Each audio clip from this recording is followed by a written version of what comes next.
Oshinoko is finally back, and it looks like the Aqua x Ruby shippers are still eating good.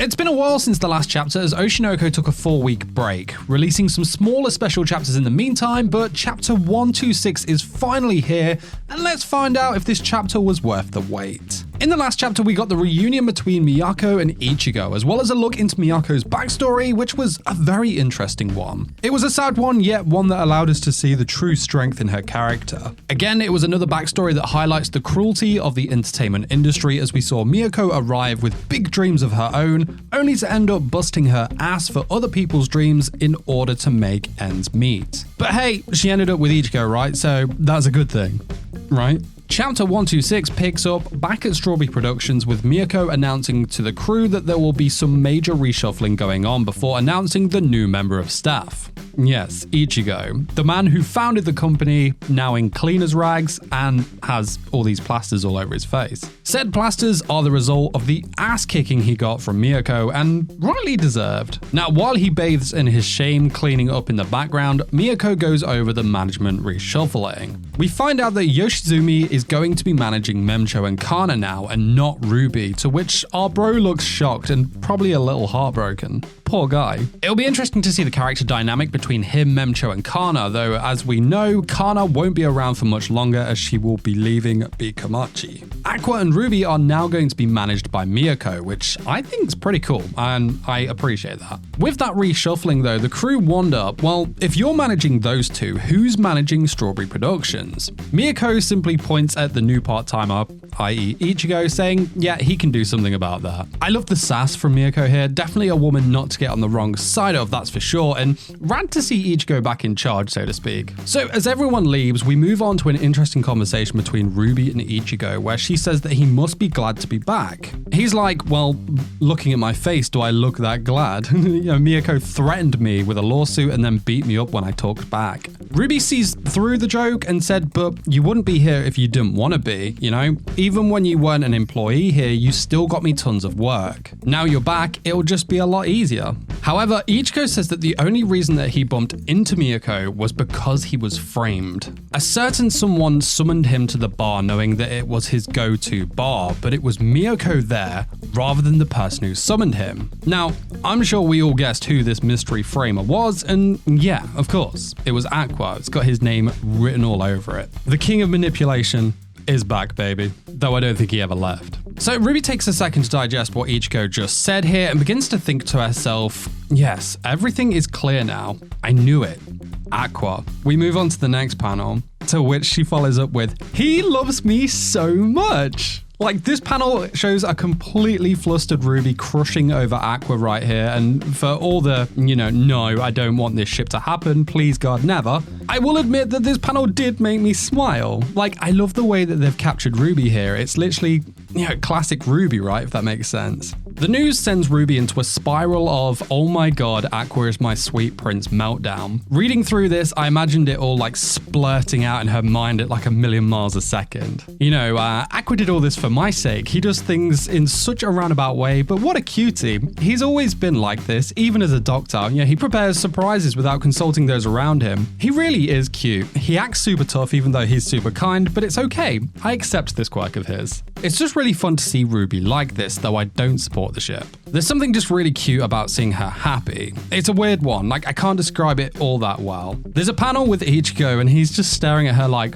bro, what? This situation is kind of sad at the same time though, as Aqua's the kind of guy that, yes, is capable of doing nice things, but there's always an ulterior motive that benefits him and his goals beneath it all. But moving on from this, the rest of the chapter really highlights what Ichigo brings to the table at Strawberry Productions. Obviously, Miyako isn't going to keep him on cleaning duties, at least while others aren't around to see it anyway. So Ichigo is helping her sort out Ruby's hectic schedule, bringing his experience and know-how to the table. He agrees that Ruby needs as much exposure as she can get, but it's all about picking the right opportunities for her. He tells Miyako that she shouldn't be impatient with Ruby's career and to stop worrying about the fact that her popularity will go away. He assures Miyako that Ruby isn't simply a one-hit wonder. She is much more than that. However, it is their job to keep Ruby from fizzling out of the spotlight. And in order to do so, they need to be more strategic in which jobs they accept for her, how much time is between them, jobs that complement her, and knowing the difference between, these jobs which are good for her and of course jobs that are better suited for the other talent. Instead of blindly accepting every offer that comes in, they should pick the ones that are going to make her shine the brightest. After all, Ichigo admits that this is the exact strategy that he went with when he was managing I, and of course that worked. He begins going through it all, yes to this job, no to this one, this offer better suits Kana's talents, spread the work across the agency and so on. He says we need to be more aggressive, we need to move into a bigger space, bluff that Strawberry Productions is a much bigger company than what it is and they will want to hire their talent so much more. Seeing Ichigo work is amazing. The guy clearly knows what he is doing and it's why they had success in the past. This does make Miyako think that she wasn't good enough and that if Ichigo had always been around, the agency would be in a much bigger place. But Ichigo stops her and tells her, no, you're more than enough, and then lists out everything that she has done so well at. All the good points, all the things she's been doing all this time, the reputation of Strawberry Productions as it is now is all down to Miyako's work. I thought this was a really sweet moment between the pair, and it seems to be a really sweet moment as it looks as if Miyako's tearing up a little bit, but we do get a bit of a comedy moment at the end of this here where Miyako threatens to kick his ass again. She says, don't even try to please me with such obvious flattery. When you're done with that, clean the bathroom and restroom. Little bits like this are always fun to see. I love it. Now, before the chapter ends, Ichigo says one more thing. You'd better watch the kid. Miyako says, yeah, I know, Ruby can be quite a handful, but Ichigo interrupts her and says, no.